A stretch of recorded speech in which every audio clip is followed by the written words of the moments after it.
pemahaman tentang peserta didik dan pembelajarannya.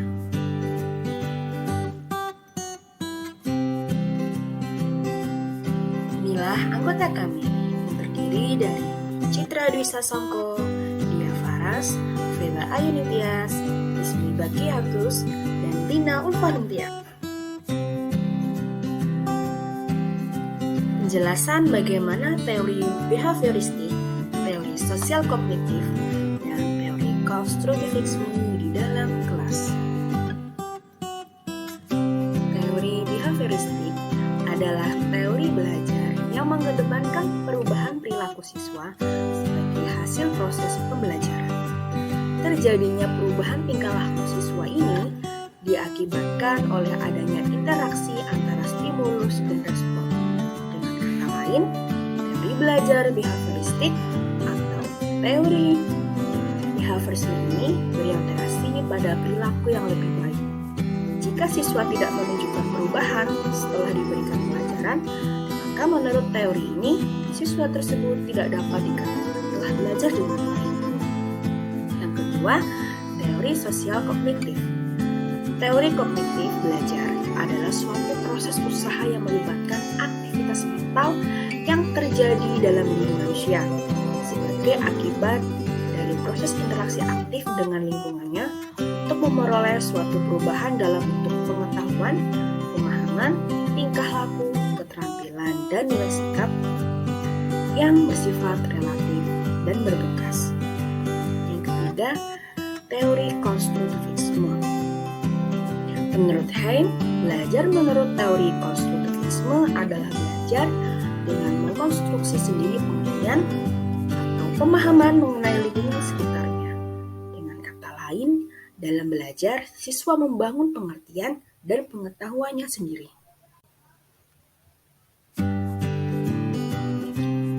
Penerapan teori behavioristik di dalam kelas. Beberapa kegiatan di kelas yang dapat dikategorikan sebagai penerapan teori behavioristik antara lain, guru harus menyusun materi atau bahan ajar secara lengkap, dimulai dari materi sederhana sampai kompleks. Kedua, guru lebih banyak memberikan contoh berupa instruksi selama mengajar. Yang ketiga, saat guru melihat ada kesalahan, baik pada materi maupun pada siswa, maka guru akan segera diperbaiki. Yang keempat, guru memberikan banyak drilling dan latihan agar terbentuk perilaku atau pembiasaan seperti yang diinginkan. Dan kelima, evaluasi berdasarkan perilaku yang terlihat. Guru dituntut memiliki kemampuan memberikan penguatan atau reinforcement, baik dari sisi positif dan negatif. Penerapan teori sosial kognitif di dalam kelas, dalam pembelajarannya, yaitu seorang guru harus dapat menciptakan kondisi suasana yang riang dan menarik dengan cara memberikan materi dengan model pembelajaran yang bervariasi agar seorang siswa tidak jenuh saat pembelajaran. Penerapan teori konstruktivisme di dalam kelas. Guru memancing peserta didik tentang suatu pokok bahasan atau konsep. Contohnya dengan memberikan sejumlah pertanyaan yang bersifat pancingan di kehidupan sehari-hari. Kemudian mulai membangun komunikasi dua arah agar mereka bersedia memberikan gambaran umumnya. Yang kedua, guru meminta peserta didik untuk mencari solusi atau menyelidiki konsep yang telah dipaparkan sebelumnya. Kegiatan tersebut bisa diisi dengan membaca buku, mencari referensi dari berbagai sumber, atau mengorganisasi ilmu-ilmu yang relevan. Dalam hal ini, peran guru hanya sebagai fasilitator. Yang ketiga, peserta didik diminta untuk memberikan pemaparan tentang konsep yang dirumuskan berdasarkan pengetahuan yang telah diperolehnya. Guru juga bisa memberikan penguatan berdasarkan keilmuan yang dimilikinya. Yang keempat, guru mengondisikan suasana belajar di kelas menjadi lebih hangat, santun, dan penuh wibawa. Dengan demikian, guru bisa mendorong peserta didik untuk bisa menerapkan pemahaman konseptual yang telah diperolehnya di kehidupan sehari-hari.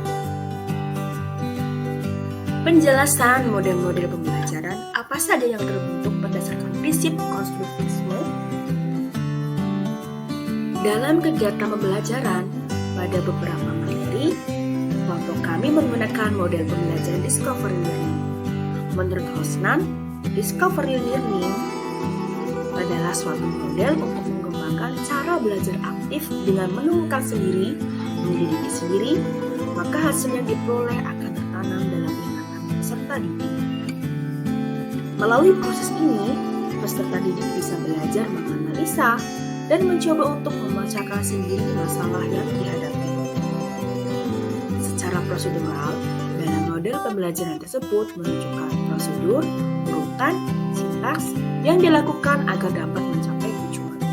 Dalam konteks rancangan ini, maksud dan tujuannya adalah memberikan proses belajar mengajar secara aktif dan interaktif agar tercapai tujuan pembelajaran. Olehnya itu, dalam upaya mengimplementasikan model pembelajaran discovery learning tidak terlepas dari teori belajar konstruktivisme.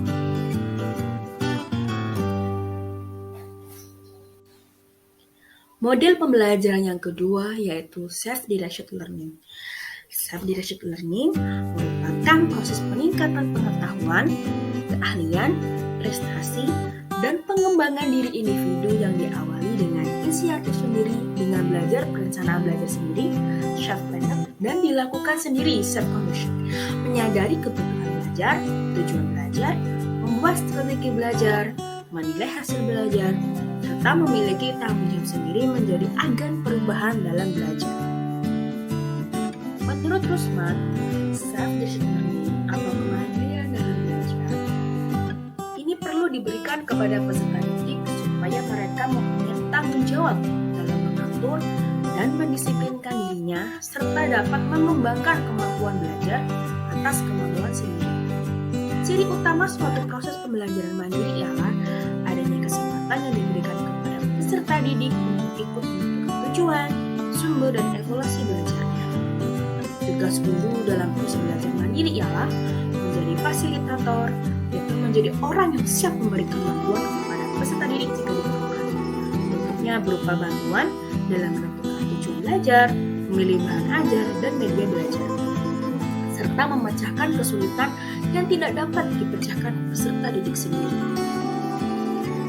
Rencana untuk meningkatkan motivasi siswa yang ada di kelas. Tania, 7 tahun, memiliki kemampuan rendah dan keinginannya rendah untuk sukses.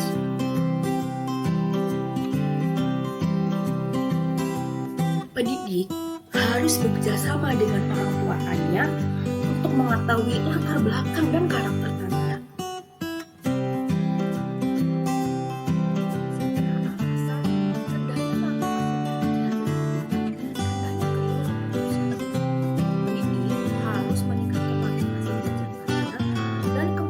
Dalam menyerap pembelajaran di kelas. Pendidik harus menggunakan metode atau media yang menarik sehingga dapat diserap oleh Tania dengan mudah. Tania, umur 7 tahun, setara dengan anak kelas 1 SD.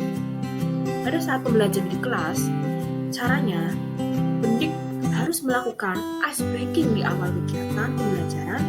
Kemudian saat proses pembelajarannya, pendidik memberikan materi berhitung dan membaca dengan diiringi sebuah lagu agar Tania bersemangat dalam mengikuti pembelajaran.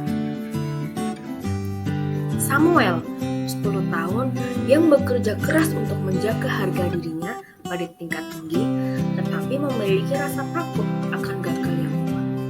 Samuel terlalu perfeksionis dalam pembelajaran, sehingga rasa akan takut dalam pembelajaran akan selalu membuatnya resah.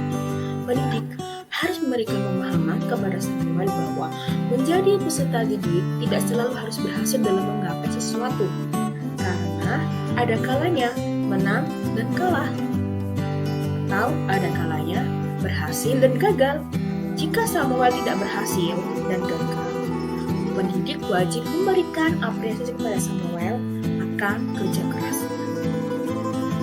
Sandra, 13 tahun, yang tenang di kelas dan meremehkan keterampilan mereka. Dalam hal ini, Sandra merupakan anak kelas 1 SMP yang dimana di umur 13 tahun merupakan umur yang masih labil. Dalam hal ini, pendidik harus memberikan pemahaman kepada Sandra bahwa saat pembelajaran di sekolah harus saling berinteraksi dengan teman-teman yang lain, karena semua orang memiliki kemampuan yang berbeda-beda. Bisa jadi Sandra memiliki kemampuan belajar yang bagus, tapi masih rendah di nilai matematika. Sedangkan teman yang lain kemampuan belajarnya rendah, tapi nilai matematikanya bagus. Oleh karena itu, Sandra harus saling melengkapi kekurangan dan kelebihannya dengan teman yang lain. Sehingga Sandra tidak bisa meremehkan kemampuan orang lain.